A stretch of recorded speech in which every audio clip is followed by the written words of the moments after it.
are you and what do you do? My name is Bailey Nowakowski, and I'm a freelance insect taxidermist. I also dabble in European mounts. So I've got a couple of my specimens here, mostly insects, but I did bring a couple of skulls that I've cleaned as well. Would you say your personal identity or anything like influences what you do? I'd say so, definitely. Yeah. I grew up in the prairie land like all my life, so I've always been into like the outdoors, and I grew up around a big like hunting and fishing community.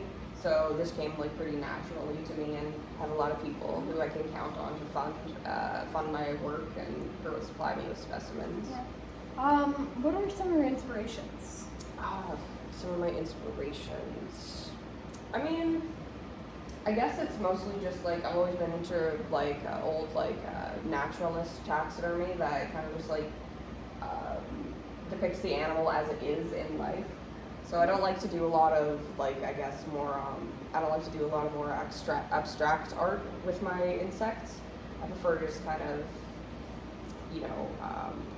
depict them as they were in life. So great. Thank you. Why? It's just why? Well, I've always been interested in animal conservation ever since I was a little kid, and this just seemed like a good way to get involved. So all of these specimens are from the prairie land, so these are all species you can find around here locally. And Say that like doing this in Dauphin in this area, it makes it more unique. Probably. I'm pretty much the only person around here doing this style of taxidermy. Around here, you get a lot of people who are doing like full traditional mounts, but you don't see people doing kind of the piddly work that I do. Any pros and cons of this and like what you do? Well, probably the biggest difference between me and other people who do insect taxidermy is all of my specimens are ethically sourced. So none of these came from like butterfly farms, or none of these were killed for the express purpose of taxidermy.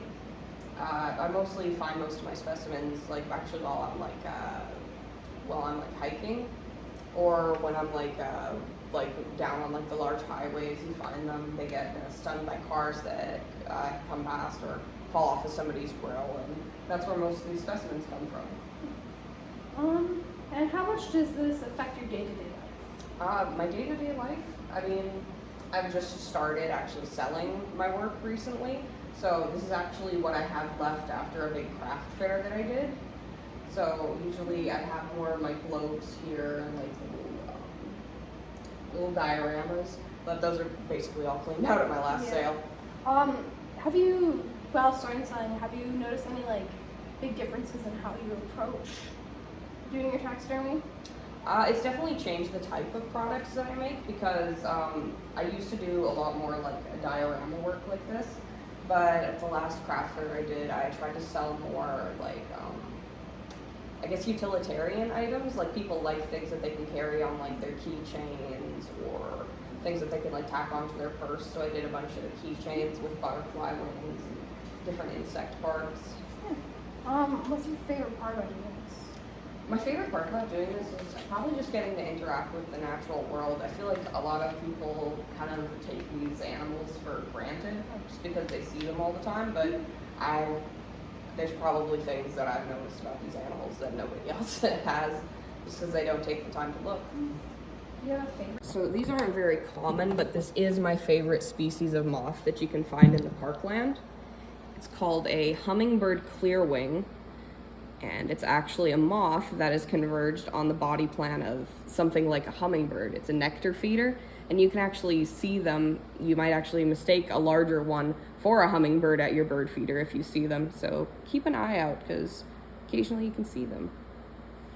I thought that bugs get as big as birds. That's not all. Mammal skulls. So this was actually a feral cat that was donated by a friend, and he's fully articulated, so he's got his bottom jaw and all his teeth. Got a couple red fox right here. This one is in really bad shape. This was another donation, but it has some soil staining around its teeth, but there's really not much I can do with that, which is probably one of the cons of working with ethically sourced specimens. You don't always know which would what condition you're going to find them in. And this was a juvenile gray fox skull that was also donated. But yeah. This is so cool. Thank you so much for coming. Of course.